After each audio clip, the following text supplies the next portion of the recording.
বেলুড় মঠ থেকে সরাসরি মহা অষ্টমীর দিন সন্ধ্যা আরতি দেখতে পাচ্ছেন। বেজে উঠেছে কাঁসর ঘণ্টা। মঠের রীতি অনুযায়ী মাঝখানে পূজারী বসে থাকেন, একদিকে তন্ত্রধারক মহারাজ, আরেকদিকে আরেকজন সন্ন্যাসী। মণ্ডপে পূজনীয় প্রেসিডেন্ট মহারাজ এসে হাজির হয়েছেন। ঢাকের বাদন আরতির আবহ তৈরি করছে। You are watching the live telecast of the evening Vesper service from the Belur Math premises. As per the tradition in the Ramakrishna order, 3 persons would be waving the lights together. The Pujari Brahmachari Dayaghana Chaitanya, the Tantradhara Swami Tattva Vidananda, and today's Chandi Pathak. You see the preparations for the evening Aratrika going on.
স্বামী আত্মস্থানন্দজি মহারাজ রামকৃষ্ণ মঠ কমিশনের সংঘাধ্যক্ষ, তিনিও পূজা মণ্ডপে উপস্থিত আছেন।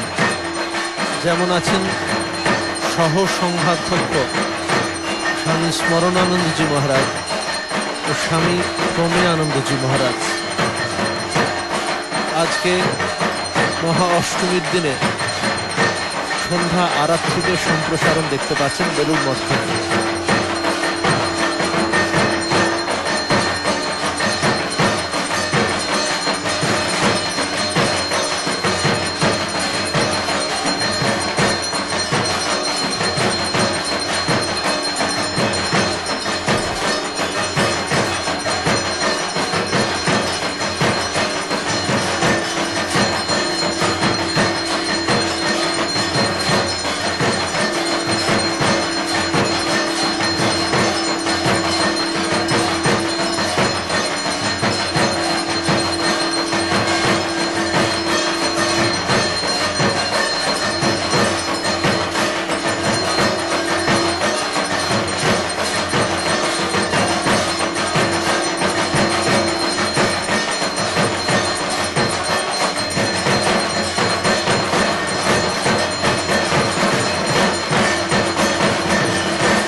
ঠিক মাঝখানে পূজারী ব্রহ্মচারী দয়াঘন চৈতন্য রয়েছেন, তার বাঁদিকে তন্ত্রধারক স্বামী তত্ত্ববিদানন্দজি মহারাজ এবং অপর দিকে দেবব্রত মহারাজ।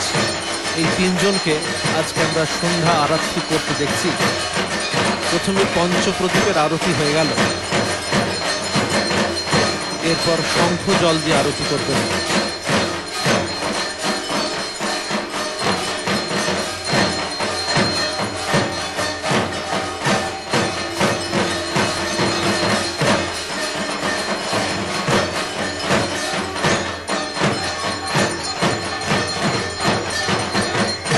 শঙ্খ জলের আগে কর্পূর দীপ দিয়ে আরতি,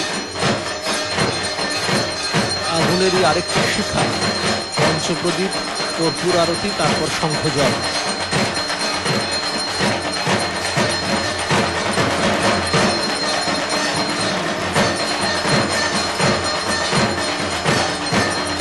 You see the live telecast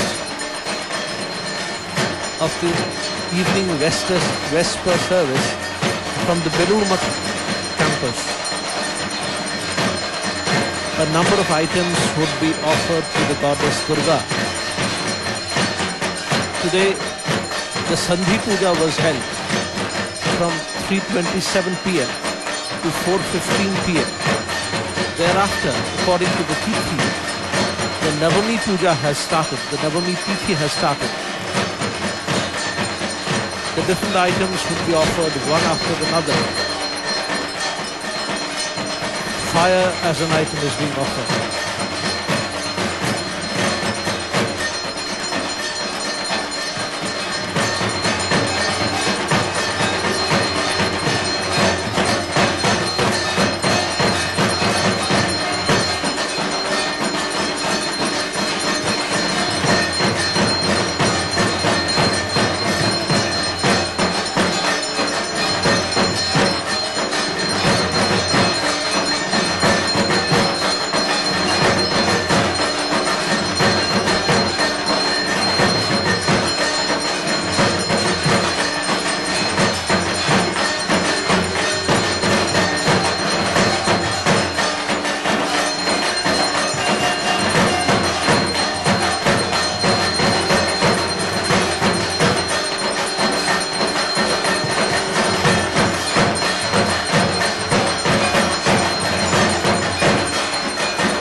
Pandal is chock-a-block with devotees.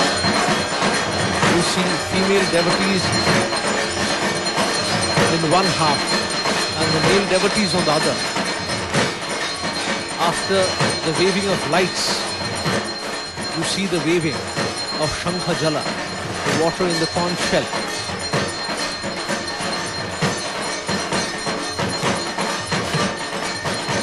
The Bhujari Tantra Dhara and Nand Swami, bell in one hand and Shankha Jala in another hand.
জল থেকে একটু একটু করে জল সামনের পুষ্প পাত্রে ফেলা হচ্ছে। এই জল একটু একটু করে নিবেদন করা হচ্ছে দেবীকে। তারপর যখন শঙ্খের জল ফুরিয়ে যাবে তখন আবার আরেকটি উপকরণ নিয়ে আরতি শুরু হবে।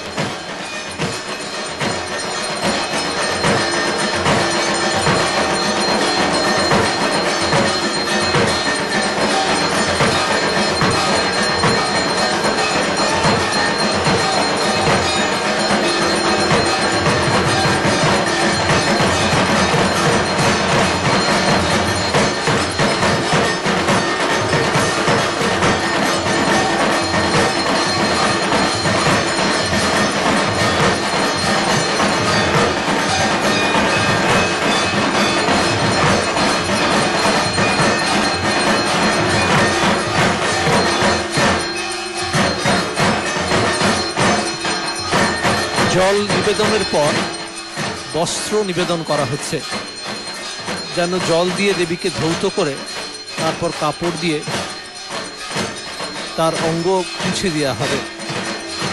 এক এক করে উপকরণ দেবীকে আমরা দিচ্ছি। অগ্নিতত্ত্ব, জলতত্ত্ব, তারপর বস্ত্র।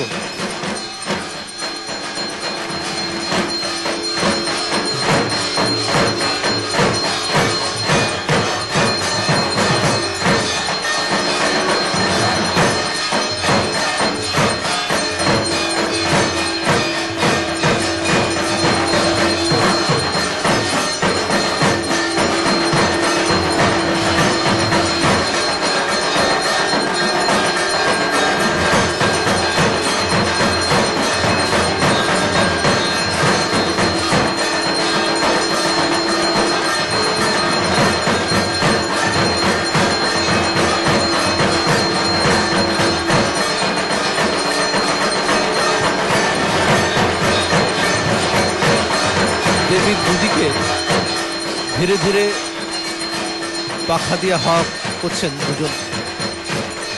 এই ব্যজন করা, এই দেবীরই সেবা, শরৎকালীন এই পূজা, প্রকৃতি যখন ধীরে ধীরে, আকাশ যখন পরিষ্কার হচ্ছে, ফুলের যখন সম্ভার আস্তে আস্তে বাড়ছে, এই প্রকৃতির নানা উপকরণ দিয়ে এই ভগবানকে, ঈশ্বরকে, দেবীকে আমরা আরাধনা করি। সেই নানা প্রকৃতির উপকরণগুলোই আরতির উপচার হয়ে দেবীকে নিবেদন। আরতির এই হচ্ছে তত্ত্ব। যে কোনো পূজার মধ্যে তাই অনেকবারই এই ধরনের আরতি করার প্রয়োজন হয়। তবু সন্ধ্যা আরাত্রিকের একটা বিশেষ স্থান রয়েছে। পূজার প্রতিদিন সন্ধ্যা আরাত্রিক হয়ে থাকে। আপনারা সরাসরি সম্প্রসারণ দেখতে পাচ্ছেন মহাষ্টমীর দিন বেলুড় মঠের দুর্গাপূজার সন্ধ্যা আরাত্রিক।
দুর্গা যিনি দুর্গতি থেকে আমাদের ত্রাণ করেন, যিনি দৈত্য নাশ করেন, অশুভ শক্তির পরাজয় সূচনা করেন, শুভ শক্তির জয় সূচনা করেন, তাকে ফুল দিয়ে আরতি করে আমাদের কৃতজ্ঞতা, আমাদের শ্রদ্ধা প্রকাশ করা এই আরতির মধ্যে একটি অঙ্গ।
তিনজন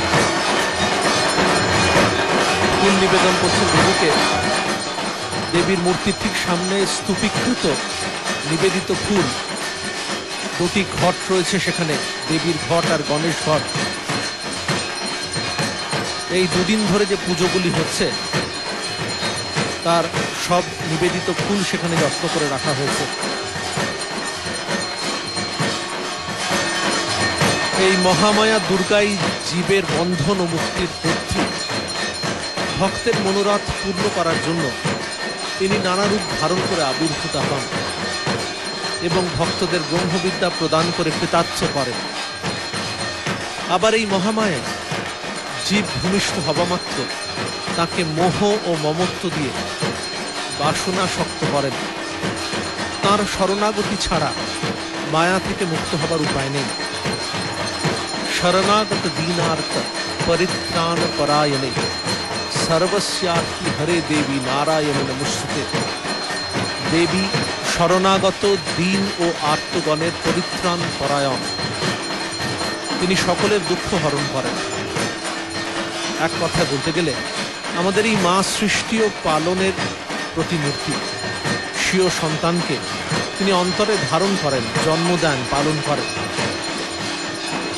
চণ্ডীতে বলা হচ্ছে, ত্বাম আশ্রিতানাম ন বিপন্নরানাম ত্বাম আশ্রিতা হি আশ্রয়তাম প্রয়ান্তি। তোমার আশ্রিত মানবগণের বিপদ থাকে না, তোমাকে যারা আশ্রয় করে তারা সকলেরই আশ্রয় স্বরূপ হয়।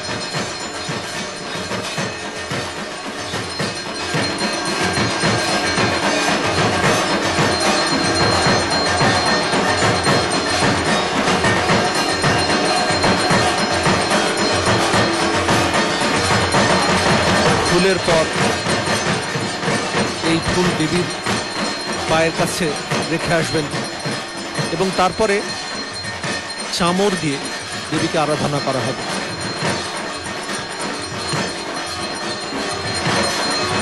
তাত্ত্বিক বলছেন, মহামায়ার আরাধনা করলে যে শুধু পারলৌকিক মঙ্গল হয় তা নয়, তাঁর আরাধনা করলে জীবনকে সংহত, সমৃদ্ধ অথচ সুনিয়ন্ত্রিত করার প্রেরণা ও শক্তি লাভ হয়। কেননা তিনি যে ভোগ ও স্বর্গ অপবর্গদা, সাংসারিক জীবনের সুখ স্বাচ্ছন্দ্য, পরকালে সর্বসুখ এবং ইহলোক ও পরলোকের অতীত তত্ত্ব জ্ঞান রূপ মুক্তি, এই তিনটি তাঁর কৃপায় পাওয়া যায়।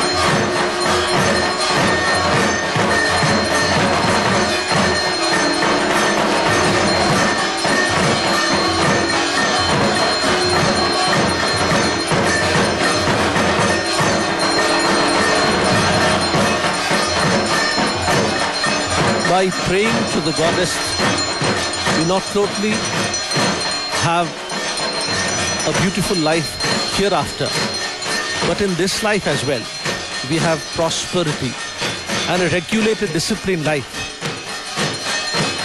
As our mind moves Godwards, it becomes purified and disciplined, and our life becomes worth living. মা যে আমাদের নিজের,